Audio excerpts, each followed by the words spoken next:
अस्सलाम वालेकुम स्टूडेंट्स, कैसे हैं आप लोग। उम्मीद करती हूँ आप लोग खैरियत से होंगे। तो आज भाई हम लोग करने वाले हैं क्लास 9 के अंदर चैप्टर नंबर 4 के बहुत ही ज़्यादा इंपॉर्टेंट क्वेश्चंस। मतलब ये क्वेश्चंस अगर आप कर लो ना चैप्टर के, तो कोई और क्वेश्चन करने की ज़रूरत ही नहीं है। इस चैप्टर को बुक में खोलने की भी ज़रूरत नहीं है। अगर आज आप ये लेक्चर देख लेते हो तो इस चैप्टर को करने से आपको क्या फ़ायदा होगा। इस चैप्टर को करने से आपको बोर्ड में बहुत फ़ायदा होने वाला है, आपके पेपर में आपको बहुत फ़ायदा होने वाला है। क्योंकि अगर आप पूरा चैप्टर करोगे तो आप कहोगे भाई ये तो बहुत बड़ा चैप्टर है, कैसे करेंगे हम, है ना। ये ख्याल आता है जब बुक खोलते हो तो। लेकिन अगर ये वीडियो देख लेते हो, इस पूरी वीडियो में जो जो क्वेश्चंस मैं कराऊंगी अगर वो कर लेते हो ना, तो पेपर बेस्ट हो जाएगा आप लोगों का। सही है। और सब बच्चे चाहते हैं कि उनका पेपर अच्छा हो, है ना।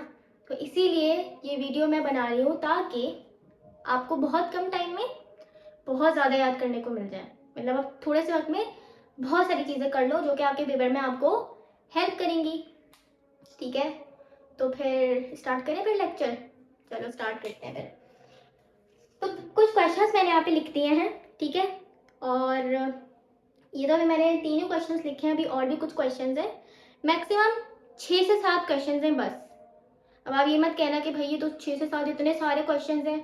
6 से 7 तो बहुत ज़्यादा है। अब देखो बुक में अगर आप जाओगे ना, बुक में आपको बहुत सारे क्वेश्चन मिलेंगे। वहाँ तो भाई 20-25 क्वेश्चन हैं, तो उनके मुकाबले में ये 7 क्वेश्चन तो कम है ना। और इतने तो बनते हैं, इससे कम पे क्या करोगे अब आप लोग। ऐसा तो नहीं ना कि हर चैप्टर में से हम एक एक क्वेश्चन करें और वही बोर्ड में आए। कभी एक बार बोर्ड में ही 2 से ज़्यादा क्वेश्चन आ रहे होते हैं एक चैप्टर के।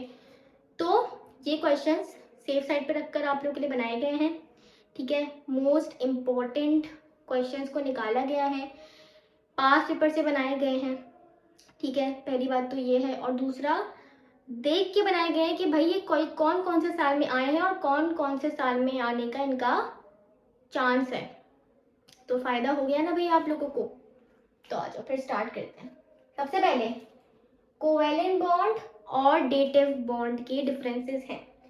अब कोवेलेंट बॉन्ड क्या होता है,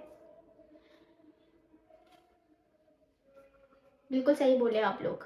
कोवेलेंट बॉन्ड वो बॉन्ड होता है जो शेयरिंग से बने इलेक्ट्रॉन की, है ना।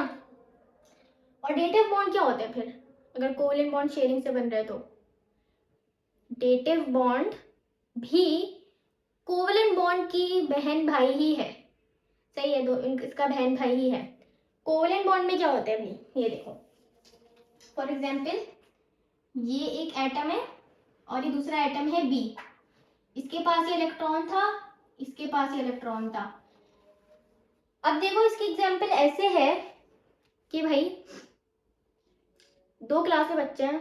जैसे फॉर एग्जाम्पल मैं हूँ और मेरी एक फ्रेंड है। हम दोनों क्लास में साथ बैठते हैं एक ही बेंच पे।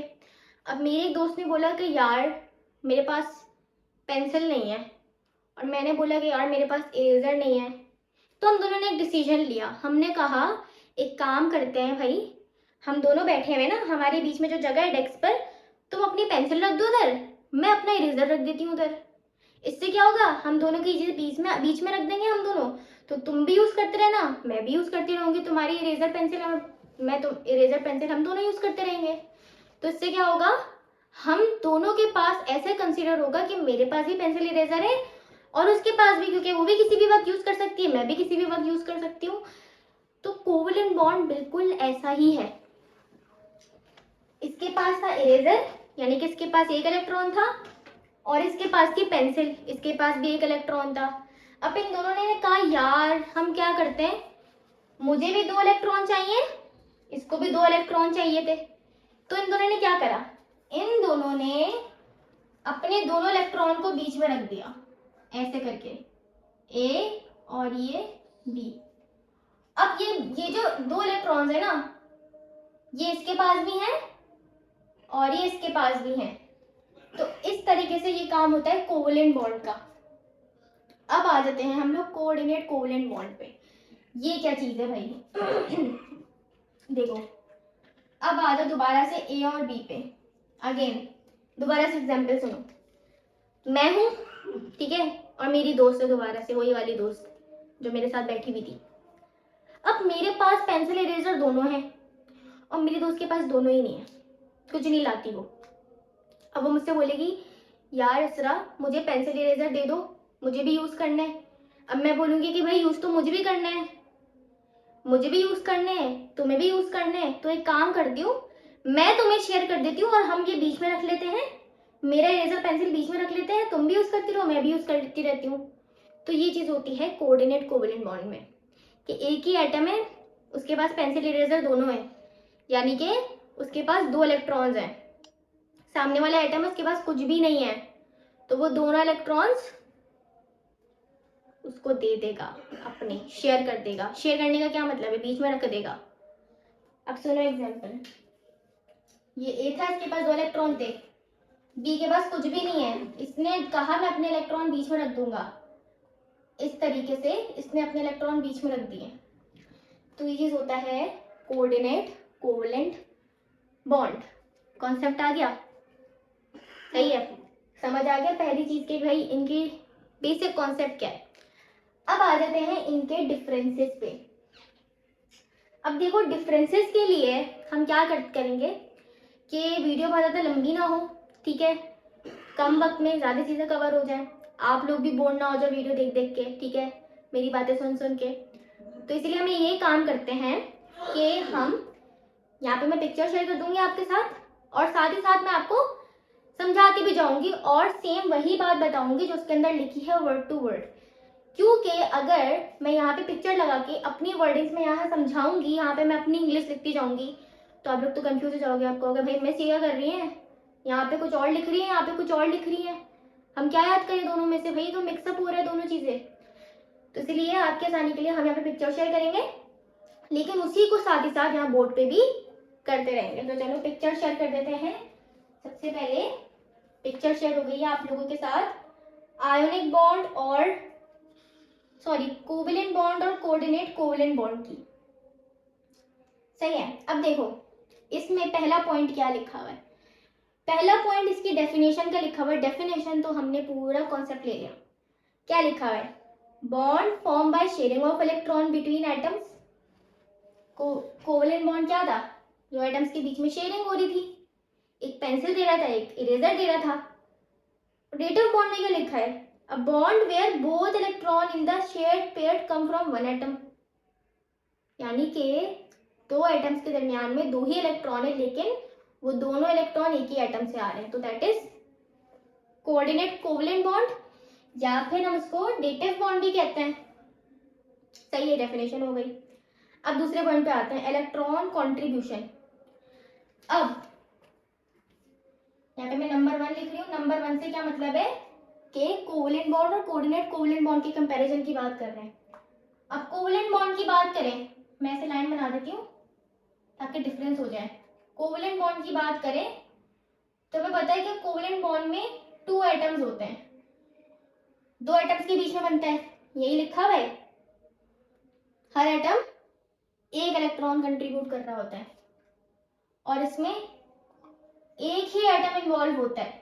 एक एटम से क्या मुराद है, अगर ए बी बॉन्ड बना रहे हैं तो उसमें ए ही बी को दे रहा होगा, या बी ही ए को 2 इलेक्ट्रॉन देना होगा, दोनों अपने इलेक्ट्रॉन को कंट्रीब्यूट नहीं कर रहे होंगे। तीसरी बात है पोलैरिटी। अब जो कोवेलेंट बॉन्ड है ना, वो आधा आधा है, पोलर भी हो सकता है एंड नॉन पोलर भी हो सकता है, ठीक है, बोथ हो सकता है।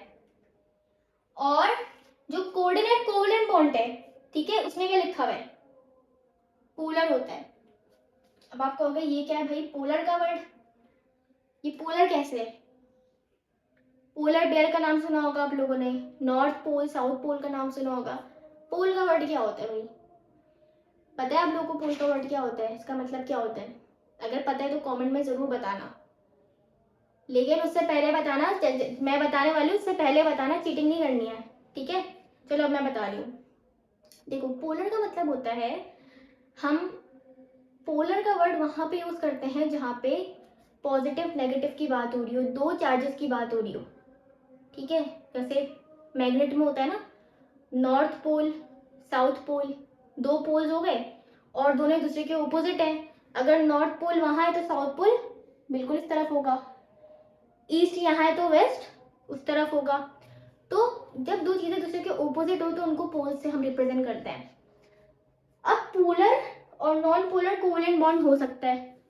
अब आप लोग कहोगे कि मिस ये कैसे, ये क्या बात है, ये कैसे? चलो इसको कॉन्सेप्ट लेते हैं इसका, यहाँ पे लिख देती हूँ मैं। अब देखो, हाइड्रोजन है और क्लोरीन है, एक बॉन्ड इनके बीच में बन रहा है, कौन सा? कोवेलेंट बॉन्ड, याद रखना है, कोवेलेंट बॉन्ड। और एक है क्लोरीन और क्लोरीन, इनके बीच में बन रहा है, इनके बीच में भी क्या बन रहा है? कोवेलेंट बॉन्ड बन रहा है। अब देखो, इलेक्ट्रोनेगेटिविटी का कॉन्सेप्ट हम ले चुके हैं चैप्टर नंबर 3 के अंदर, ठीक है। उम्मीद है कि आप लोग सीरीज में चैप्टर करते करते चैप्टर नंबर 4 तक पहुंचे हो, और अगर नहीं पहुंचे, ये तो बहुत खतरनाक बात है भाई, मसला हो जाएगा, समझाना पड़ेगा फिर। चलो समझा देते हैं। देखो, हाइड्रोजन और क्लोरीन में बात करें तो ये दो अलग अलग एटम्स हैं, जिसमें से क्लोरीन की इलेक्ट्रोनेगेटिविटी ज्यादा होती है। अभी इलेक्ट्रोनेगेटिविटी क्या होती है? इलेक्ट्रोनेगेटिविटी को अगर मैं सिंपल अल्फाज में बोलूं तो इलेक्ट्रॉन को अपनी तरफ खींचना, ठीक है, इलेक्ट्रॉन को अपनी तरफ खींचना। जैसा हम इंसानों की आदत होती है, हम क्या चीज़ अपनी तरफ खींचना चाहते हैं? पैसों को। हर इंसान चाहता है कि पैसा मेरी तरफ ज़्यादा से ज़्यादा आए, मैं सारे पैसे खींच लूँ अपनी तरफ। सिमिलरली एटम्स के अंदर इनकी करेंसी होती है इलेक्ट्रॉन, इनको इलेक्ट्रॉन चाहिए होता है, इलेक्ट्रॉन इनके लिए पैसा है। अब ये क्या चाहेगा कि इलेक्ट्रॉन को खींच लूँ मैं अपनी तरफ, ये भी चाहेगा, लेकिन इसकी ताकत थोड़ी कम है, ये कम ताकत से इलेक्ट्रॉन को खींचेगा, लेकिन क्लोरीन ज्यादा ताकत से इलेक्ट्रॉन को अपनी तरफ खींचेगा। अब इसकी वजह से क्या होता है, इलेक्ट्रॉन बीच में रखा हुआ है ना दोनों के, तो ये हल्का सा खिसक के इस तरफ आ जाता है, क्योंकि ये ज्यादा फोर्स से खींच रहा है, इसकी इलेक्ट्रोनेगेटिविटी ज्यादा है, तो इसीलिए यहाँ पर आ जाएगा। तो इसके ऊपर फिर क्या होता है, पार्शियल नेगेटिव और पार्शियल पॉजिटिव। पार्शियल का मतलब होता है थोड़ा थोड़ा, क्योंकि इसने पूरा इलेक्ट्रॉन नहीं लिया तो इसलिए इसके ऊपर पूरा पॉजिटिव चार्ज नहीं आएगा, पूरा नेगेटिव चार्ज नहीं आएगा, थोड़ा सा आएगा। लेकिन इधर अगर देखें, इधर क्या है, क्लोरीन और क्लोरीन दोनों सेम सेम है, जितनी फोर्स से ये इलेक्ट्रॉन को खींचेगा उतनी ही फोर्स से ये भी खींच रहा होगा, जिसकी वजह से इलेक्ट्रॉन हिलता ही नहीं है, वो वहीं बैठा रहता है, कहता है खींचते रहो मुझे, मैं तो यही हूँ। क्यों? क्योंकि जब दोनों तरफ से सेम फोर्स लगती है तो इक्विलिब्रियम वाली कॉन्सेप्ट आ जाता है कि वो चीज़ वहीं रहती है।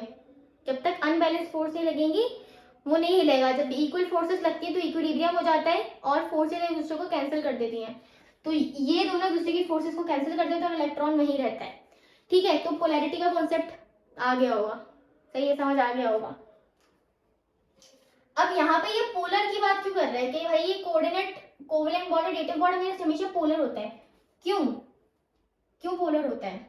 क्योंकि देखो, NH4 की एग्जांपल से समझते हैं ये पॉजिटिव होता है। क्यों? NH3 होता है ना, NH3 नाइट्रोजन के पास होता है एक इलेक्ट्रॉन पेयर, ये इसके पास फालतू रखा हुआ होता है। अब ये कहते हैं कि यार फालतू में मेरे पास ये रखा हुआ है, मैं क्या करूंगा इसका। ये देखता है फिर एक हाइड्रोजन को, अभी बेचारा हाइड्रोजन इसके पास कुछ नहीं है, गरीब है, तो ये कहता है चलो मैं अपना ये इलेक्ट्रॉन इसको देकर इसके साथ बॉन्ड बना लेता हूँ। तो ये अपना दे देता है इस हाइड्रोजन को और इसके साथ बना लेता है कोऑर्डिनेट कोवेलेंट बॉन्ड। अब चूंकि पूरा का पूरा यही दे रहा है तो इसके ऊपर पॉजिटिव चार्ज आ जाता है और इसके ऊपर नेगेटिव, तो पोलैरिटी यहाँ पर ज्यादातर आ रही होती है, ठीक है। एग्जाम्पल्स भी आप इसकी देख लेना, एग्जाम्पल्स भी यहाँ पे मेंशन्ड हैं। अब आ जाते हैं हम अपने दूसरे डिफरेंस पे, जो कि है ionic compound and covalent compound. अब आयोनिक कंपाउंड और कोवेलेंट कंपाउंड को भी समझना पड़ेगा, इसका फील लेना पड़ेगा, कॉन्सेप्ट का फील आना चाहिए, सही है ना। अब देखो, आयोनिक कंपाउंड की बात करूं, आयोनिक का वर्ड आ रहा है, आयोनिक का वर्ड कहीं सुना सुना लग रहा है, बिल्कुल सही कहा आपने, आयोनिक बॉन्ड पढ़ते हैं ना हम लोग, जैसे हमने कोवेलेंट और कोऑर्डिनेट या डेटिव बॉन्ड पढ़ा, आयनिक भी तो बॉन्ड होता है। अब आयनिक बॉन्ड जिन चीजों के अंदर, जिन आइटम्स के बीच में पाया जा रहा होगा वो आयनिक कंपाउंड्स कहलाएंगे, सिंपल, और जिनके बीच में कोवेलेंट बॉन्ड पाया जा रहा होगा वो कोवेलेंट कंपाउंड्स कहलाएंगे। अब देखो इसको कैसे, अब ये A और B थे, ठीक है, ये बनाए हुए थे बॉन्ड, ठीक है, ये बनाए हुए थे बॉन्ड, बल्कि चलो ऐसे नहीं, हम दूसरे तरीके से समझते हैं। ये ए है, ये बी है, इसके पास कुछ इलेक्ट्रॉन थे, फॉर एग्जांपल इसके पास एक इलेक्ट्रॉन था, इसके पास भी एक इलेक्ट्रॉन था। अब इसने कहा कि यार मुझे बॉन्ड बना रहा है, अकेले बोर हो रहा है, मैं बॉन्ड बना लेता हूँ ताकि मैं स्टेबल हो जाऊं।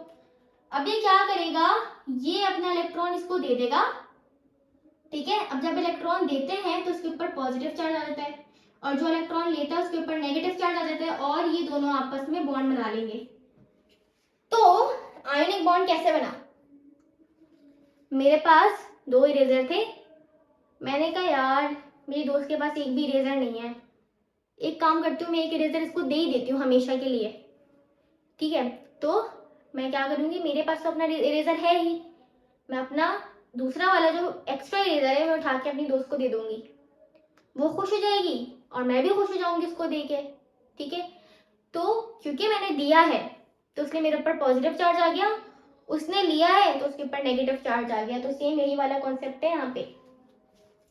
अब अगेन कॉन्सेप्ट तो समझ आ गया आयनिक कंपाउंड्स का और कोवलेंट कंपाउंड्स का। आयनिक कंपाउंड्स के अंदर एटम्स जुड़े हुए होंगे आयनिक बॉन्ड के साथ, कोवलेंट कंपाउंड्स के अंदर एटम्स जुड़े होंगे कोवलेंट बॉन्ड के साथ। अब इसको समझते हैं थोड़ा सा, इसके डिफरेंसेस को देखो। सबसे पहले है बॉन्ड टाइप। तो डेफिनेशन देखो क्या लिखी है, form by transfer of electron between from metal to non metal. अब यहाँ पे देखो वर्ड यूज हुआ है कि मेटल से नॉन मेटल, ये क्या बात हुई भाई, मेटल टू नॉन मेटल क्या बात हुई? तो देखो हम हमेशा पढ़ते हैं NaCl के बारे में। NaCl क्या है, मेटल ही तो है, और Cl क्या है, नॉन मेटल ही तो है।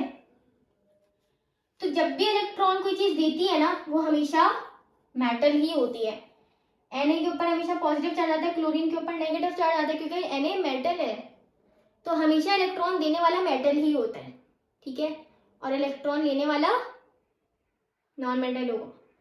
ये मैं बात कर रही हूँ आयनिक बॉन्ड के अंदर, किसी और बॉन्ड की बात नहीं कर रही, मैं सिर्फ आयनिक बॉन्ड की बात कर रही हूँ। अब आ जाओ कोवलेंट कंपाउंड्स की डेफिनेशन में, form by sharing of electron between 2 non metals. Covalent compound हमेशा नॉन मेटल्स के दरमियान में बन रहा होता है ज्यादातर, बहुत कम ऐसे मेटल्स हैं जो कोवलेंट कंपाउंड बनाते हैं, लेकिन 99% नॉन मेटल्स, यानी कि कोई मेटल्स नहीं होगा उसमें, कोई मेटल नहीं होगा, ठीक है। अब है इलेक्ट्रॉन मूवमेंट। यहाँ पे हमने एग्जांपल देखी थी, ओहो मैंने तो मिटा दी, चलो इसको देख लेते हैं। यहाँ पे देखो क्या हो रहा है, आयनिक में इलेक्ट्रॉन ट्रांसफर हो रहा है, लेकिन क्लोरीन और क्लोरीन के अंदर अगर कोवलेंट बॉन्ड बन रहा है तो इनमें एटम के बीच में इलेक्ट्रॉन शेयर हो रहा है, ऐसे बीच में रख के। तो ये लिखा हुआ है कि इलेक्ट्रॉन आर ट्रांसफर्ड आयनिक के नीचे और इलेक्ट्रॉन आर शेयर्ड। तो ये तो हो गया इलेक्ट्रॉन मूवमेंट। अब आ जाओ फॉर्मेशन ऑफ आयंस। तो इसमें क्या होता है, आयंस बनते हैं, Na देगा इलेक्ट्रॉन, ये पॉजिटिव हो जाएगा, क्लोरीन लेगा और ये नेगेटिव हो जाएगा। इन्हीं को तो आयंस कहते हैं, हम कहते हैं कि नहीं कहते? बिल्कुल सही कहा आपने। और अगर मैं कोवलेंट बॉन्ड की बात करूं, ना इस पे कोई चार्ज आएगा ना इस पे कोई चार्ज आएगा, तो कोई चार्ज नहीं आता। अच्छा, पॉजिटिव चार्ज को हम एनाइन कहते हैं और नेगेटिव चार्ज को हम कैटाइन कहते हैं। इनके नाम है रखे हुए, इनके नाम तो याद कर लेना, ठीक है। अच्छा, अब आखिरी पॉइंट है बॉन्ड स्ट्रेंथ। तो आयनिक कंपाउंड्स की बॉन्ड स्ट्रेंथ क्या है, strong electrostatic forces between ions, यानी कि ये दोनों जब जुड़ेंगे ना तो इतनी मजबूत फोर्स से जुड़ेंगे कि इनको तोड़ने के लिए हमें बहुत ज्यादा ताकत लगानी पड़ेगी। लेकिन ये जो है शेयर कर रहे हैं, तो शेयर करने से क्या होगा, शेयरिंग, ये बीच में इलेक्ट्रॉन रखे हुए हैं, निकलवा दो भाई, तोड़वा दो उनका बॉन्ड। तो ये वो कोवलेंट बॉन्ड थोड़ा वीक होता है as compare to ionic bond, ठीक है। तो कोवलेंट बॉन्ड में क्या लिखा हुआ है, वीकर इंटरमोलिकुलर फोर्सेस, ठीक है। अच्छा आगे एक और बात लिखी हुई है, but strong intermolecular bonds, intermolecular forces weak है लेकिन बॉन्ड स्ट्रॉन्ग होता है। फोर्सेस कम है लेकिन बॉन्ड स्ट्रॉन्ग होता है, लेकिन अगर मैं कंपेयर करूं आयनिक से तो फिर तो कम स्ट्रॉन्ग है ना। आयनिक की तो बात हमने अभी की, आयनिक तो ज्यादा स्ट्रॉन्ग है एज कम्पेयर टू कोवेलेंट। तो ये वाली बात तो हमारी क्लियर हो गई। अब आ जाते हैं हम अपने दूसरे क्वेश्चन पे। यहाँ पे वैसे मुझे लिखना था लेकिन कोई बात नहीं, इसको मिटा लेते हैं क्योंकि अभी हम ये वाला क्वेश्चन करना है, इसमें ड्रॉ करने का काम है, तो इसको थोड़ा सा रब कर लेते ताकि क्लीन हो जाए हमारा बोर्ड। अच्छा अब कैरेक्टरिस्टिक ऑफ आयनिक कंपाउंड। अच्छा ये बात मैं अपने स्टूडेंट से कहती हूँ कि जब भी आप आयनिक बॉन्ड की बातें लिखो ना, आप कुछ भी मत करो, बस नमक के बारे में सोचो कि नमक की क्या प्रॉपर्टीज होती हैं, तो आपको कुछ भी याद रखने की जरूरत ही नहीं है। सबसे पहले नमक के बारे में क्या है, पानी में सॉल्युबल होता है, बिल्कुल होता है। दूसरी बात क्या, नमक के दाने को उठा के देखो तो वो क्रिस्टलाइन होता है, होता है। तीसरी बात क्या, नमक को पानी में घोलोगे और उसमें से बिजली पास करोगे तो बिजली पास होगी, होगी। तीसरी बात ये हो गई।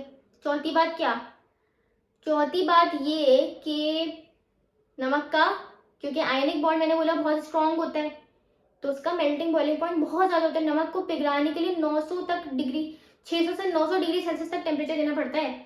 600 से 900 डिग्री सेल्सियस, सोचो कितना ज्यादा टेम्परेचर होता होगा वो, इतना टेम्परेचर देना पड़ता है हमें NaCl को पिघलाने के लिए। तो मतलब ये चार बातें तो आपको आती ही आती हैं।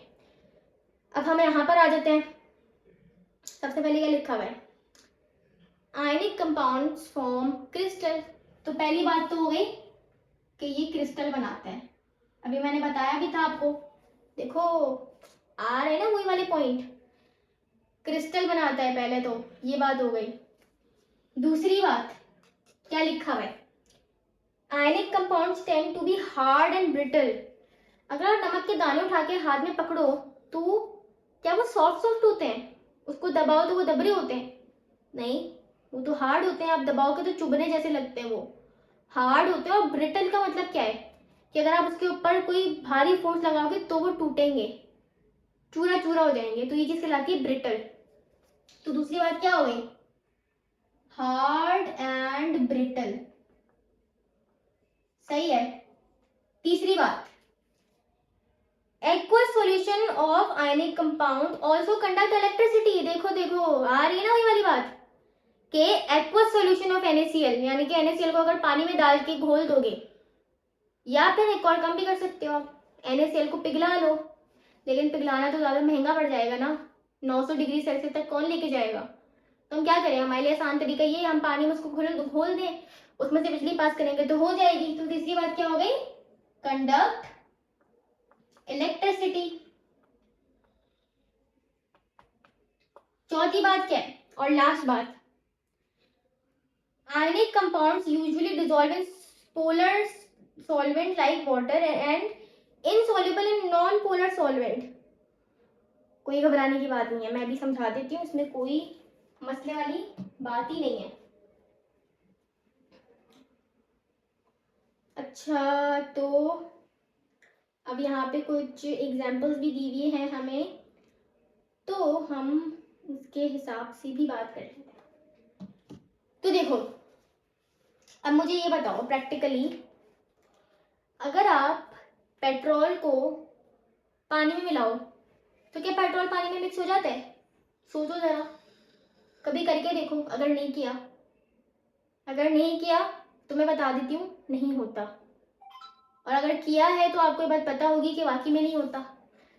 दूसरी बात, क्या तेल पानी में डिजोल्व हो जाता है, वो भी नहीं होता, तेल ऊपर आ जाते हैं पानी नीचे बैठ जाते हैं, तो ये भी पता चल गया भाई ये भी नहीं है। अब ये क्यों हो रहा है भाई, ये क्यों डिजोल्व नहीं हो रहे, इन्हें तो डिजोल्व होना चाहिए, दोनों चीजें लिक्विड है, क्यों नहीं डिजोल्व हो रही। तो यहाँ पे रीजन आता है पोलर और नॉन पोलर का। आयनिक कंपाउंड्स क्या होते हैं, अभी हमने पढ़ा Na पॉजिटिव और Cl नेगेटिव, ये पोलर होते हैं, पॉजिटिव नेगेटिव आ गया पोलर है।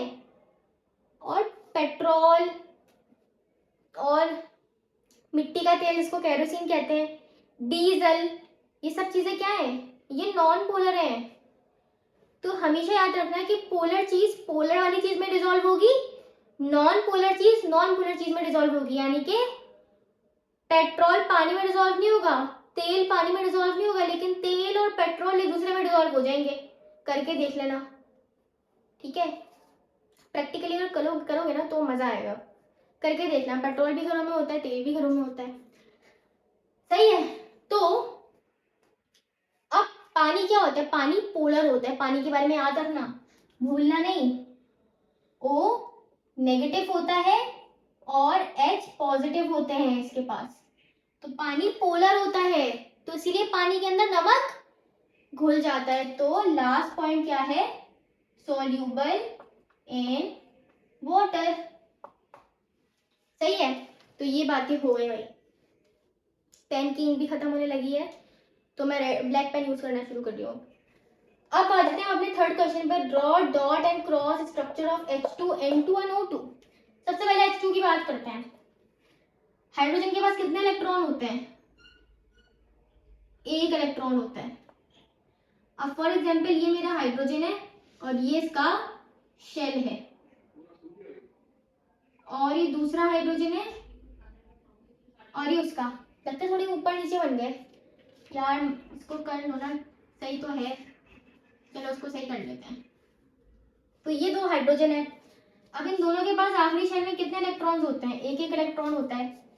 अब इनका अगर मैं डॉट एंड क्रॉस स्ट्रक्चर बनाऊं तो ये ऐसा बनता है कुछ। डॉट एंड क्रॉस का मतलब क्या है कि ये जब आपस में इलेक्ट्रॉन शेयर करके कोवेलेंट बॉन्ड बनाए, तो डॉट एंड क्रॉस हम उससे शो करते हैं, कोवेलेंट बॉन्ड को शो करते हैं। तो ये एक हाइड्रोजन का हो गया, ये दूसरे हाइड्रोजन का, ये एक हाइड्रोजन और दूसरा हाइड्रोजन। तो इनके दोनों के इलेक्ट्रॉन यहाँ बीच में रख के हम दिखाएंगे कि भाई ये दोनों इसमें भी रिवॉल्व कर रहे हैं और इसमें भी, ठीक है। अच्छा, यहाँ पे डॉट एंड क्रॉस की बात हो रही है, तो मैं इसको एक को क्रॉस से रिप्रेजेंट कर देती हूँ, एक इलेक्ट्रॉन को एक डॉट से। कोई मसले वाली बात ही नहीं है भाई, हमें पता है कि भाई एक इलेक्ट्रॉन डॉट से रिप्रेजेंट कर रहे हैं, दूसरे को क्रॉस से, टेंशन की कोई बात नहीं है। अब आ जाते हैं नाइट्रोजन पे। नाइट्रोजन की अगर हम बात करें तो नाइट्रोजन की जो आखिरी शेल में 5 इलेक्ट्रॉन्स होते हैं, ठीक है, 5 इलेक्ट्रॉन्स होते हैं। तो हम इसका आखिरी शेल बनाते हैं, ठीक है। ये नाइट्रोजन है और इसके आखिरी शेल में, वैसे तो इसके 2 शेल बनते हैं क्योंकि इसका एटॉमिक नंबर ना 7 होता है, ठीक है। एटॉमिक नंबर 7 होता है, एटॉमिक मास 7 मत समझ लेना, एटॉमिक मास इसका 14 होता है। अब देखो, इसके जो अंदर वाला शेल है उसमें 2 इलेक्ट्रॉन होते हैं और बाहर वाले शेल में 1 2 3 4 5। लेकिन हमें ये बात पता है कि हमारा काम तो भाई आखिरी वाले शेल से है, हमें अंदर वाले शेल से कुछ भी नहीं करना। साथ में एक और नाइट्रोजन के साथ रिएक्शन करवा देते हैं क्योंकि N2 है, ठीक है। ये थोड़ा सा सही से बना लेते हैं ताकि अच्छा सा बन जाए, ठीक है। और ये एक अंदर हो गया। तो अगेन इसके इस वाले शेल में 2 इलेक्ट्रॉन है और बाहर 1 2 3 4 5। अब देखो, जब इन दोनों का रिएक्शन होगा, इनके बीच में कोवेलेंट बॉन्ड बनेगा, तो ये जो बाहर वाले शेल है ये आपस में, मैं सिर्फ बाहर वाले शेल बना के दिखा रही हूँ क्योंकि अगर मैं अंदर वाला शेल लाऊंगी ना तो बहुत गंदी सी डायग्राम बनेगी, घिच-पिच हो जाएगी सारी। तो यहाँ पे मैं एक नाइट्रोजन ये रहा, दूसरा नाइट्रोजन ये रहा। एक तो ये ना मुझसे बड़े और छोटे बन रहे हैं सर्कल्स, इसको समझ लो बराबर बराबर है। अब ये जो दोनों नाइट्रोजन है ना, ये आपस में ना ट्रिपल बॉन्ड बनाते हैं, ट्रिपल कोवेलेंट बॉन्ड बनाते हैं। तो यहाँ पे कैसे बनाएंगे, ये नाइट्रोजन है, ये नाइट्रोजन है, ट्रिपल बना रहे हैं। अब मुझे बताओ कि अगर ये तीनों आपस में ट्रिपल कोवेलेंट बॉन्ड बना रहे हैं तो एक नाइट्रोजन कितने इलेक्ट्रॉन शेयर कर रहा होगा। वेरी गुड, बिल्कुल सही कहा आपने, बिल्कुल सही कहा, 3 इलेक्ट्रॉन शेयर कर रहा होगा एक नाइट्रोजन। तो इसके मैं डॉट से रिप्रेजेंट कर देती हूँ और इसके 3 क्रॉस से। बाकी इन दोनों के आखिरी शेल में 3 3 बन गई ये और बचे 2, तो ये 2 इसके ये रहे और ये 2 इसके ये रहे। सही है भाई, कॉन्सेप्ट आ गया ना। अब आ जाते हैं ऑक्सीजन पे। देखो, मुश्किल कुछ भी नहीं है, मुश्किल कुछ भी नहीं है। जब तक आप किसी चीज को मुश्किल मान रहे हो ना, वो चीज मुश्किल है। जब आप उस चीज़ को कर लोगे हिम्मत करके, अपना डर ख़त्म करके, तो वो चीज़ फिर मुश्किल नहीं रहती है, वो फिर चीज़ हमारे लिए सबसे आसान हो जाती है। जैसे अभी आप लोग 9th क्लास में हो, अगर आपसे कोई पूछे कि 8th क्लास कैसी थी, आप कहोगे 8th क्लास तो बहुत आसान थी, हमने चुटकियों में कर लिए पेपर, इतने हमारा तो इतना अच्छा रिजल्ट आया था, बहुत आसान थी, 9th क्लास इतनी मुश्किल है ये वो। तो देखो, जब आप मेहनत करके किसी चीज़ को अचीव करते हो ना, तो उसके बाद आपको वो चीज़ आसान लगने लग जाती है, क्योंकि उसकी नॉलेज आपके पास आ जाती है। तो जब तक आप किसी चीज़ का कॉन्सेप्ट नहीं लोगे, किसी चीज़ की नॉलेज नहीं लोगे ना, आपके लिए वो चीज़ कभी भी आसान नहीं होगी। ठीक है, चलो अब हम वापस आ जाते हैं अपनी बात पे जो कर रहे थे। ये थोड़ी सी मोटिवेशनल बात हो गई, अब आ जाते हैं O2 पे। अब देखो O2 है अगेन, इसके भी हम आखिरी दो शेल बनाते हैं, एक ये रहा और एक ये रहा, प्लस का साइन है, एक O ये रहा, एक O ये रहा, ये O लिखा है मैंने, इसको शेल में समझ लेना, ठीक है। अच्छा, इसको थोड़ा सा सही करके बनाते हैं, बोर्ड पे मुझसे सही नहीं बन रहा, लेकिन आप लोग कॉपी पे ना बिल्कुल ठीक ठीक बनाना, ताकि अच्छे अच्छे नंबर मिले। अब ऑक्सीजन के आखिरी शेल में 6 इलेक्ट्रॉन होते हैं, तो बना लेते हैं 6, 1 2 3 4 5 6, 1 2 3 4 5 6। तो जब इन दोनों का रिएक्शन होगा, कोवेलेंट बॉन्ड बनाएंगे, तो ये कुछ ऐसे करके बनाएंगे, ये एक ऑक्सीजन, ये एक ऑक्सीजन। अब ऑक्सीजन ऑक्सीजन आपस में डबल बॉन्ड बनाते हैं, ठीक है, जैसे ये ट्रिपल बनाए थे, अब डबल बॉन्ड बना रहे हैं। अब दोबारा से क्वेश्चन है, पहले तो मैंने बता दिया था, अब इस बार आप लोगों से क्वेश्चन है कि बताओ अगर डबल बॉन्ड बना रहे हैं तो एक ऑक्सीजन कितने इलेक्ट्रॉन डोनेट कर रहा होगा, कितने इलेक्ट्रॉन शेयर कर रहा होगा। वेरी गुड, 2 इलेक्ट्रॉन शेयर कर रहा होगा, बिल्कुल सही बोला। इसकी डायग्राम मुझे थोड़ी सही नहीं लग रही, इसको यार इसको एक्सेप्ट कर लेना जैसी भी बन रही है, ठीक है। सही से मेरा हाथ पढ़ नहीं पा रहा है। तो अब यहाँ पे ये 2 इलेक्ट्रॉन शेयर करेगा, ये दो, तो मैं इसके 2 इलेक्ट्रॉन्स को डॉट से रिप्रेजेंट कर दी थी, उसके 2 को क्रॉस से, और बाकी 4 इलेक्ट्रॉन इसके भी इधर हैं, ये हैं ऐसे कैसे हैं, और 4 इलेक्ट्रॉन इसके भी ऐसे कैसे हैं। सही है ना, कोई परेशानी इसमें कुछ भी नहीं है, बस कॉन्सेप्ट समझना है आपको, कुछ भी नहीं करना। देखो इन दोनों को ओवरलैप करवा के, एक के डॉट को एक को क्रॉस से, एक को डॉट एक के इलेक्ट्रॉन डॉट से, दूसरे के इलेक्ट्रॉन क्रॉस से, इसमें भी ऐसे ही करना है, ठीक है। अब चलो एक काम करते हैं, वीडियो को पॉज करके इस पूरी जगह पे रख करके हम अगले नेक्स्ट क्वेश्चन को लिख लेते हैं। अब हमारे पास नेक्स्ट क्वेश्चन है, वो है right characteristics of metallic bond. सबसे पहले देखो मेटालिक बॉन्ड के वर्ड का हम मतलब समझते हैं, इसका मतलब क्या है। सबसे पहले तो इसके अंदर एक वर्ड आ रहा है मेटालिक, और मेटालिक में मेटल का वर्ड आ रहा है। तो मेटालिक का मतलब है मेटल, और बॉन्ड का मतलब है बॉन्ड, है ना। मतलब बॉन्ड का तो ये मतलब नहीं होता ना, वो तो कंबाइनिंग फोर्स होती है। तो देखो इससे तो ये बात समझ आ रही है कि ऐसा कोई बॉन्ड जो मेटल्स के बीच में बन रहा होगा, है ना। मेटालिक बॉन्ड, ऐसा बॉन्ड जो मेटल्स के बीच में बन रहा होगा। अब इसकी अगर मैं कैरेक्टरिस्टिक्स की बात करूं, तो यहाँ पे जो लिखी है हम उसी की बात करेंगे, ठीक है। सबसे पहले क्या लिखा हुआ है कि वही वाली बात जो मैंने बताई कि कहाँ पर होता है, अकर्स बिटवीन मेटल एटम्स, ठीक है, मेटल के एटम्स के बीच में होगा। दूसरी बात, involve sea of delocalise electron share among positive metal ion. अच्छा, अब देखो यहाँ पे मैं बना के दिखा देती हूँ, बल्कि नहीं यहाँ पे नहीं, यहाँ पे बना के दिखा देती हूँ। मेटल के अंदर क्या होता है कि ऐसे बीच में पॉजिटिव आयन्स होते हैं, और इनके अराउंड ना नेगेटिव आयन इस तरीके से होता है, मतलब नेगेटिव आयन का समंदर होता है। तब यहाँ पे लिखा हुआ है इन्वॉल्व सी ऑफ डीलोकलाइज। अब डीलोकलाइज का मतलब क्या होता है, लोकलाइज लोकेशन से वर्ड निकला, और डीलोकलाइज का मतलब है इनकी कोई लोकेशन ही नहीं है, किसी लोकेशन पे ये रहते ही नहीं है, फिक्स नहीं है, ये हिलते जुलते रहते हैं नेगेटिव आयन पॉजिटिव आयन्स के आसपास। तो यही बात लिखी है, sea of delocalise electron, sea of delocalise electron shared among positive metal ion, positive metal ion के आसपास। अब तीसरी बात क्या है, strong electrostatic attraction between metal cations and free electron. ये जो मेटल के कैटाइंस हैं, कैटाइन का मतलब क्या होता है, कैटाइन का मतलब होता है पॉजिटिव चीज या पॉजिटिव आयन। मेटल के इन कैटाइन के आसपास ये जो नेगेटिव इलेक्ट्रॉन है, इनके दरमियान में बहुत स्ट्रॉन्ग फोर्स है, बहुत स्ट्रॉन्ग अट्रैक्शन है। तीसरा पॉइंट हमें ये कह रहा है, ठीक है। चलो यहाँ पे हम लिखते जाते हैं कि positive metal have electrons in the surrounding. Short way में लिख रही हूं मैं, ठीक है। पॉजिटिव मेटल के आयन है, उनके पास इलेक्ट्रॉन है उनकी सराउंडिंग में। तीसरी बात क्या कह रहा है कि cation and electron have strong attraction. ये पेन सही से काम नहीं कर रहा, हम ब्लैक से ही लिख लेते हैं, स्ट्रॉन्ग अट्रैक्शन। चलो भाई, 3 पॉइंट्स तो हमारे क्लियर हो गए। पॉजिटिव नेगेटिव चीज वैसे भी दूसरे को अट्रैक्ट करती है। दूसरी बात क्या है, गुड इलेक्ट्रिकल कंडक्टिविटी। ये बात तो हमें पता है ना, हमारे घरों में जो तार होते हैं वो किसके बने हुए होते हैं? कभी सुना है कि प्लास्टिक के तार हैं?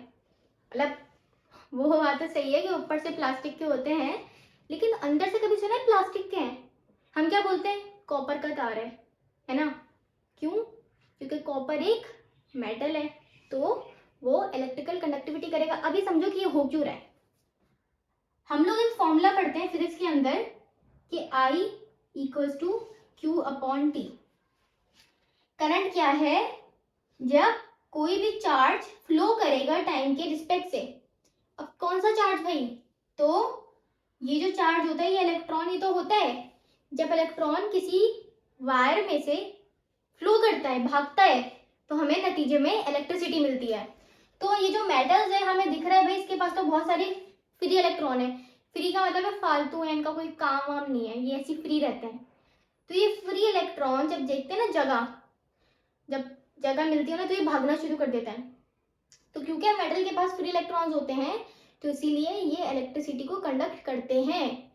बिजली मिलने पर इलेक्ट्रॉन फ्लो करते हैं, यानी कि इलेक्ट्रॉन फ्लो करेंगे, बिजली मिलेगी तो, और ये मेटल्स इन इलेक्ट्रॉन को छोड़ देंगे कि जाओ तुम, मैंने तुम्हें आजाद किया। तो लास्ट पॉइंट क्या है? Conduct electricity due to free electron. ये वाली बात हो गई हमारी कंप्लीट। अब नेक्स्ट क्वेश्चन है, write down 3 important characteristics of covalent compound. अब देखो, कोवलेंट कंपाउंड के बारे में मैं आपको बहुत मजे की बात बताती हूँ। अभी हम लोगों ने थोड़ी देर पहले, रब करने से पहले, मैंने आप लोगों को आयनिक बॉन्ड की कैरेक्टरिस्टिक्स लिखवाई थी, कुछ 4 बातें लिखवाई थी। आयनिक बॉन्ड की बातें जो है ना, उन्हीं को उल्टा कर दो तो वो कोवलेंट कंपाउंड की या कोवलेंट बॉन्ड की बातें होंगी। कैसे मिस, कैसे? थोड़ी एग्जाम्पल तो दे भाई। जैसे कि आयनिक कंपाउंड, नमक को, मैंने कहा था आयनिक कंपाउंड के लिए नमक को ध्यान में रखो। नमक को पानी में घोलेंगे तो इलेक्ट्रिसिटी कंडक्ट होती है, उनमें होती है, इसमें उल्टा कर दो, उसमें नहीं होगी, ये इलेक्ट्रिसिटी कंडक्ट नहीं करते कोवलेंट कंपाउंड। दूसरी बात क्या कि वो पानी में सॉल्युबल होते हैं? सॉल्युबल नहीं होते। वो क्रिस्टल की शक्ल में थे, ये क्रिस्टल की शक्ल में नहीं होते। तो इस किस्म के जो आयनिक कंपाउंड के बारे में अगर आप लोग को बातें पता है, उसका उल्टा आप इनके बारे में लिख सकते हो, उनकी प्रॉपर्टीज बन जाएंगी वो। अब यहाँ पर आते हैं, हमारे पास क्या लिखा हुआ है, low melting boiling point due to weak intermolecular forces between molecules. वहां पे क्या थी? आयनिक बॉन्ड में स्ट्रॉन्ग इंटरमोलिकुलर फोर्सेस थी।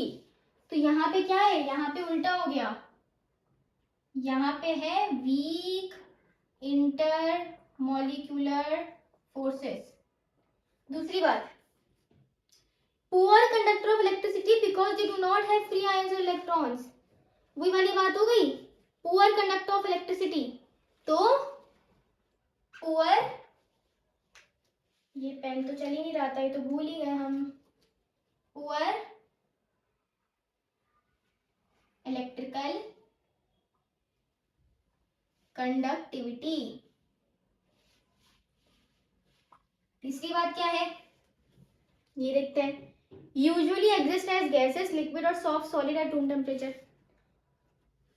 आयनिक कंपाउंड्स के बारे में क्या पढ़ा था कि वो रूम टेम्परेचर पे सॉलिड होते हैं। हमने पढ़ा था ना क्रिस्टल होता है, तो क्रिस्टल लिक्विड या गैस तो नहीं होता, वो सॉलिड होता है। इनके बारे में क्या लिखा हुआ है, ये रूम टेम्परेचर पर गैसेस होंगी, लिक्विड होंगे, या फिर अगर सॉलिड की फॉर्म में होंगे भी ना तो बहुत सॉफ्ट सॉलिड होंगे। ठीक है, तो गैस, लिक्विड और सॉफ्ट सॉलिड होते हैं ये रूम टेम्परेचर पर। तो यहां तक थे हमारे सारे शॉर्ट क्वेश्चन। देखो कितने से हैं, कितने हैं, 5। कितने से कम है देखो। अभी आप बुक से करते तो कितना आपको मुश्किल होता ना। तो इसीलिए ये जो पूरी सीरीज हमारी चल रही है, इसकी कोई भी वीडियो को मिस नहीं करना आप लोगों ने। ठीक है, सारी वीडियोस देखो, हर चैप्टर की है, चैनल पे मौजूद है, प्लेलिस्ट बनी हुई है, वहां जाके देखो तो आपको बहुत आसानी होगी। ठीक है, और ये हम बना ही क्यों रहे हैं, आप लोग की वजह से तो बना रहे हैं। क्योंकि देखो अभी जो टाइम है उस टाइम में आप पूरा चैप्टर आप भी नहीं कर पाओगे, कर लोगे तो याद भी नहीं रख पाओगे, है ना। तो हमें क्या करना है भाई, ज़्यादा से ज़्यादा चीज़ें कवर करनी है। तो इसलिए हम कम चीज़ें कवर कर रहे हैं और कम टाइम में, ये कह सकते हैं कम टाइम में ज़्यादा चीज़ें, यानी कि कम टाइम में आप ये पूरा चैप्टर कवर कर रहे हो। क्या बात है भाई, है ना। अब है क्वेश्चन नंबर 1 लॉन्ग का। क्वेश्चन नंबर 1 को पहले यहाँ रीड कर लेते हैं। ठीक है, मैं एकदम से यहाँ रीड करने लग जाती हूँ, यहाँ पे रीड कर लेते हैं। What is coordinate covalent bond? Explain the formation of NH4 positive यानी कि ammonium ion and H3O positive यानी कि हाइड्रोनियम आयन। तो चलो पहले हम इसको थ्योरेटिकली समझ लेते हैं कि होता क्या है।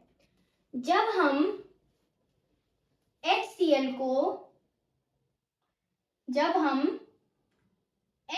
के अंदर अमोनिया को ऐड करवाते हैं, जब हम HCl के अंदर अमोनिया को ऐड करवाते हैं तो हमें क्या मिलता है, NH4 पॉजिटिव और Cl नेगेटिव।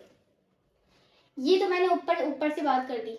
अब आप कहोगे कि मिस ये तो आपने इक्वेशन लिख दी और ये क्या पॉजिटिव नेगेटिव, ये तो समझ ही नहीं आ रहा। तो चलो और उसको समझते हैं।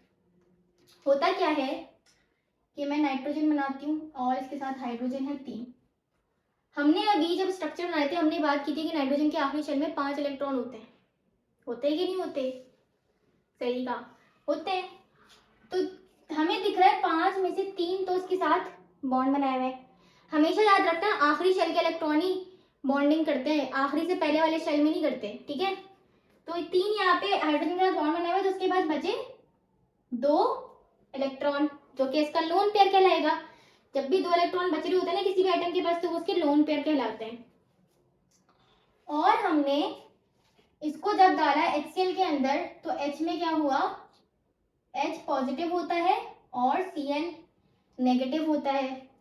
जैसे ही हम इसके अंदर इसको ऐड करवाएंगे तो क्या होगा, ये H पॉजिटिव क्योंकि इसके पास कुछ भी नहीं है, क्लोरीन इसके इलेक्ट्रॉन लेके भाग चुका है, तभी इसके ऊपर नेगेटिव चार्ज आ रहा है। अब ये क्या करेगा, ये भागेगा इसके पास जाएगा कि भाई इसके पास तो बहुत सारे पैसे हैं। पैसे से मतलब क्या, इलेक्ट्रॉन, इसके पास इलेक्ट्रॉन है तो ये भागेगा इसकी तरफ। और ये जो N है NH3 ये इसको इलेक्ट्रॉन पे डोनेट कर देगा और इस पूरे के ऊपर पॉजिटिव चार्ज आ जाएगा और Cl नेगेटिव ऐसे ही लगा रह जाएगा। अब इसके ऊपर पॉजिटिव चार्ज क्यों आया, क्योंकि देखो जब जिस चीज के ऊपर पॉजिटिव चार्ज था जब वो किसी चीज में ऐड होगी ना तो उसके ऊपर भी पॉजिटिव चार्ज का असर कर देगी। सही है, इसकी प्रैक्टिकल एग्जांपल कैसे लें कि जैसे वो कहते हैं ना कि एक मुहावरा भी है कि एक मछली पूरे तालाब को गंदा कर देती है। वो एक गंदी मछली थी, उसने पूरे तालाब को गंदा कर दिया। इसी तरीके से यहाँ पे ये H पॉजिटिव है और इसने इस पूरे NH3 को पॉजिटिव कर दिया, तो इसकी वजह से पूरा पॉजिटिव होगा, तो ये हमारे पास अमोनियम आयन बन गया। सही है, अब आ जाओ आगे की बात करते हैं कि भाई हाइड्रोनियम आयन कैसे बन रहा है। देखो पानी के अंदर अगर मैं बात कर रही हूँ कि HCl पानी के अंदर डाल लें हम और NH3 पानी के अंदर डाल लें। अब हम बात करते हैं कि हमने यही HCl पानी के अंदर डाला, ठीक है, यही HCl डाला पानी के अंदर, तो क्या होगा, H3O पॉजिटिव बन जाएगा और Cl नेगेटिव बन जाएगा। अभी भी कॉन्सेप्ट नहीं आया, इसको भी समझते हैं। देखो ऑक्सीजन की बात करते हैं। ऑक्सीजन के पास आखिरी शेल में कितने इलेक्ट्रॉन होते हैं? अभी हमने बनाया था, उसके पास 6 इलेक्ट्रॉन होते हैं। सही है, 6 इलेक्ट्रॉन। 6 में से 2 इसने हाइड्रोजन लगाए हुए ऐसे करके, एक हाइड्रोजन ये रहा, एक हाइड्रोजन ये रहा। इसके पास अभी भी 2 लोन पेयर है, यानी कि 2 इलेक्ट्रॉन ये, 2 इलेक्ट्रॉन ये, तो 2 लोन पेयर है। अब क्या होता है कि जब इसको पानी में ऐड करते हैं, HCl को पानी में ऐड करते हैं, तो अगेन H के अंदर, Cl के अंदर H पॉजिटिव और Cl नेगेटिव होता है। Cl इसके इलेक्ट्रॉन ले लेगा, क्योंकि Cl क्यों ले लेगा, हमने इलेक्ट्रोनेगेटिविटी की बात की थी, Cl की इलेक्ट्रोनेगेटिविटी ज्यादा होती है इसलिए ले लेगा, और H पॉजिटिव ऐसे ही रह जाएगा बिना इलेक्ट्रॉन के।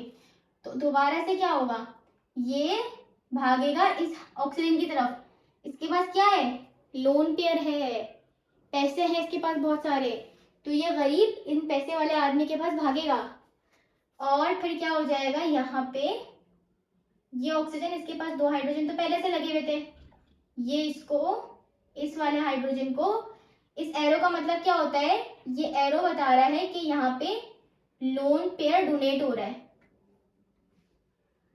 ठीक है, लोन पेयर डोनेट हो रहा है। लोन पेयर डोनेट होने का मतलब क्या है, जहां से जिसकी तरफ एरो बन रहा है उसको डोनेट कर रहा है, एन इसको डोनेट कर रहा है, यहाँ पे ऑक्सीजन इसको डोनेट कर रहा है, और इस पूरे के ऊपर पॉजिटिव साइन आ जाएगा। क्यों, क्योंकि हाइड्रोजन खुद पॉजिटिव था तो उसने इस पूरे को पॉजिटिव कर दिया, और Cl नेगेटिव ऐसे बाहर लगा रह जाएगा।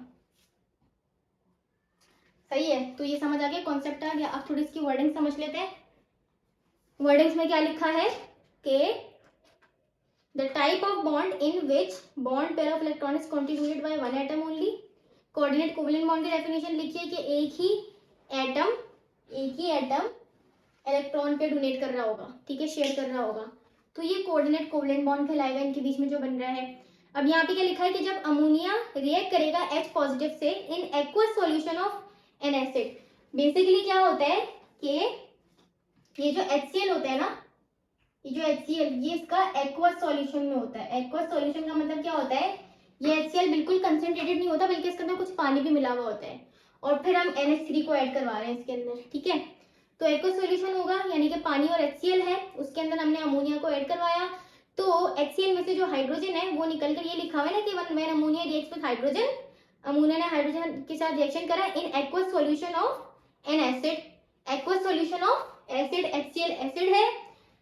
The hydrogen ion is attracted to the lone pair. Hydrogen ion attract होगा लोन पेयर की तरफ, and coordinate covalent bond is form, और कोऑर्डिनेट कोवेलेंट बॉन्ड इन दोनों के दरमियान में बन जाएगा। ये इसकी तरफ भागेगा और ये इसको इलेक्ट्रॉन दे देगा, और इनके दरमियान में बॉन्ड बन जाएगा।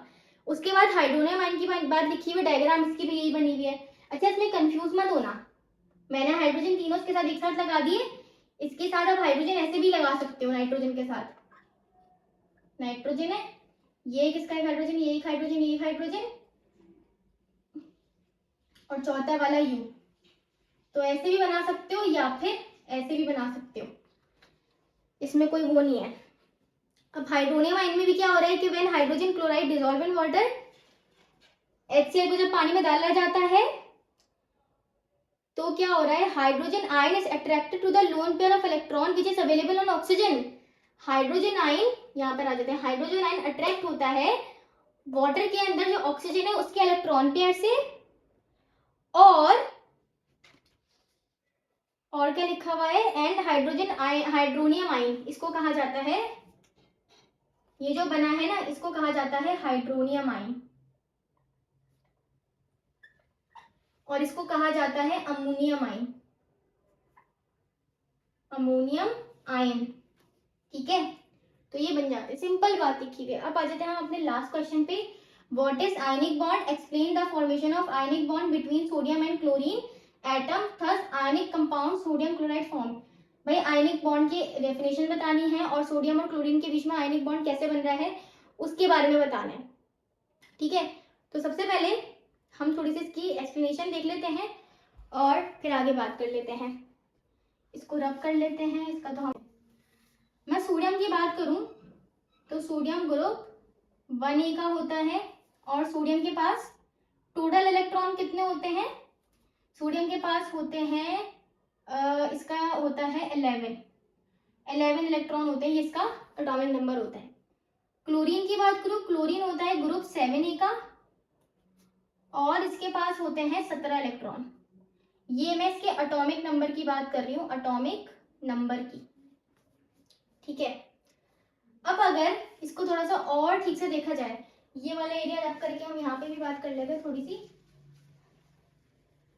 ठीक है। इसको थोड़ा सा और सही से देखा जाए तो देखो, सोडियम की इलेक्ट्रॉनिक कॉन्फ़िगरेशन कैसी होती है। इसके पहले शेल में 2 इलेक्ट्रॉन होते हैं, दूसरे शेल में 8 इलेक्ट्रॉन और तीसरे शेल में 1 इलेक्ट्रॉन होता है।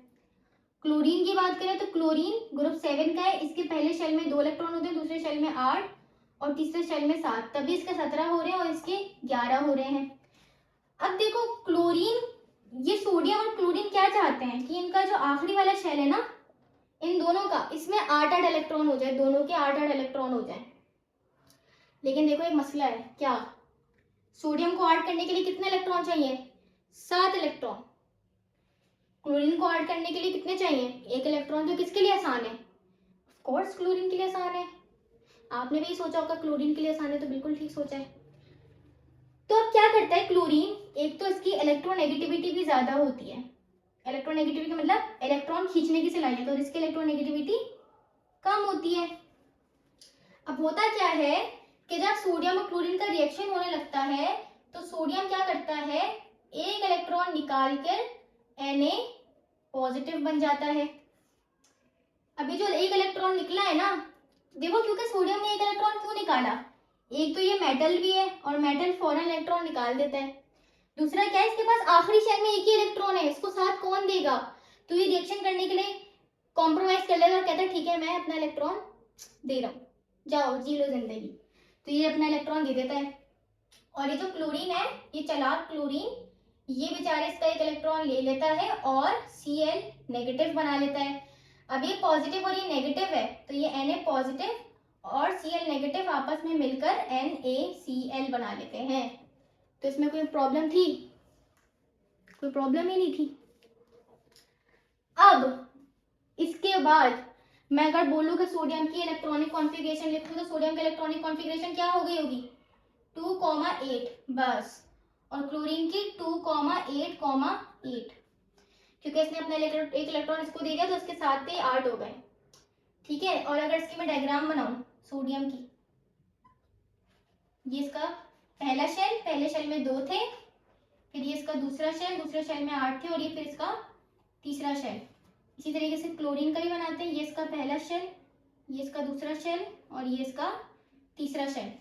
पहले शेल में सोडियम के पास 2 इलेक्ट्रॉन थे, ठीक है, दूसरे शेल में 8 थे, 1 2 3 4 5 6 7 8, और तीसरे शेल में सोडियम के पास 1 इलेक्ट्रॉन था। क्लोरीन के पास कितने थे, पहले शेल में 2 थे, दूसरे शेल में 1 2 3 4 5 6 7 8, और तीसरे शेल में थे 7, 1 2 3 4 5 6 7। लेकिन जब इन दोनों के बीच में ये NaCl बन गया तो सोडियम का ये एक इलेक्ट्रॉन खत्म हो गया और यहाँ पे एक इलेक्ट्रॉन ऐड हो गया। तो ये अब इनकी फाइनल, यहाँ से हम एरो करके दिखा भी सकते हैं। फॉर एग्जांपल मैं कहती हूँ ये वाला इलेक्ट्रॉन मैंने ऐड करवाया है, तो यहाँ से इलेक्ट्रॉन यहाँ चला गया और इनके बीच में आयोनिक बॉन्ड बन गया, सिंपल। अब इसकी थोड़ी वर्डिंग्स देख लेते हैं और फिर लेक्चर को एंड करते हैं। तो क्या लिखा हुआ है, आयोनिक बॉन्ड की डेफिनेशन लिखी है कि जो ट्रांसफर ऑफ इलेक्ट्रॉन, ट्रांसफर हो रहा है ना, इसने इलेक्ट्रॉन निकाला, इसने ले लिया तो ट्रांसफर हो गया, इलेक्ट्रॉन दे दिया हमेशा के लिए। तो आयोनिक बॉन्ड की डेफिनेशन लिखी हुई है, ठीक है। The force of attraction that holds the oppositely charge ion together. ये भी कह सकते हैं कि दो ऑपोजिट चार्ज थे, इनको जो फोर्स जोड़ के रखी हुई वो भी आयोनिक बॉन्ड है, एक ही बात है। अब the reaction between sodium and chlorine, तो लिखा हुआ है कि सोडियम ग्रुप 1A का है और इसके पास एक ही इलेक्ट्रॉन है आउटर शेल में, और इसके इलेक्ट्रॉन अरेंजमेंट लिखी हुई है ये, ठीक है। तो जब ये अपना एक इलेक्ट्रॉन निकालेगा तो ये Na पॉजिटिव बन जाएगा, ये बात लिखी हुई है किसमें, loss of 1 electron by sodium में। अब आ जाओ gain of 1 electron by chlorine, इसमें क्या लिखा हुआ है कि various chlorine atom is non metal of 7A, 7A का नॉन मेटल है क्लोरीन, और इसके पास 7 इलेक्ट्रॉन है आउटर मोस्ट शेल में। तो इसके इलेक्ट्रॉनिक कॉन्फ़िगरेशन क्या है, 2 8 7, पहले शेल में 2, दूसरे शेल में 8, तीसरे शेल में 7। तो ये क्या करेगा, अपने ऑक्टेट को कंप्लीट करने के लिए, यानी कि अपने आखिरी शेल में 8 इलेक्ट्रॉन को कंप्लीट करना ऑक्टेट रूल कहलाता है। इसको करने के लिए ये एक इलेक्ट्रॉन इस सोडियम से ले लेगा और NaCl का बॉन्ड बना लेगा। ठीक है, तो यही बात लिखी हुई है, तो इसमें कोई मसला, वही बात लिखी हुई है एज इट इज जो मैंने आप लोगों को यहाँ पे समझाई है। लेकिन चूंकि देखो वर्ड टू वर्ड पढ़ने में थोड़ा ज़्यादा टाइम लगेगा, वीडियो लंबी हो जाएगी और आप लोग बोर भी होना शुरू हो जाओगे, तो कॉन्सेप्ट हमें लेना है। अगर आपको कॉन्सेप्ट आ गया ना, अपनी तरफ से भी लिख सकते हो। अब बहुत सारे बच्चे बोलेंगे नहीं मैं, हमारी तो इंग्लिश अच्छी नहीं है, तो कोई बात नहीं, आप लोगों के लिए ऑप्शन है ना नोट्स का, तो है। चलो, इसी के साथ हम इस लेक्चर को एंड करते हैं, और पूरी कोशिश की है मैंने समझाने की। कोई चीज़ समझ नहीं आई और कमेंट करो, और सीरीज़ को देखते रहो, पूरी सीरीज़ देखो ताकि पेपर्स अच्छे हों। हम सब एम इंग्लिश सेंटर के टीचर्स का यही रोल है, हमारा यही हमारी जिम्मेदारी है, और यही हमारा एम है कि हम आप लोगों को अच्छे से अच्छे नंबर दिलवा सकें आपके पेपर्स में। तो इंशाल्लाह सारी टीचर्स की दुआ है कि आप लोग अच्छे नंबर लाओ हर सब्जेक्ट में और अच्छे ग्रेड से पास हो। तो इसी दुआ के साथ हम इस लेक्चर को एंड करते हैं, और इंशाल्लाह फिर मुलाकात होगी नेक्स्ट लेक्चर में अगले चैप्टर के साथ। तब तक के लिए अल्लाह हाफिज़।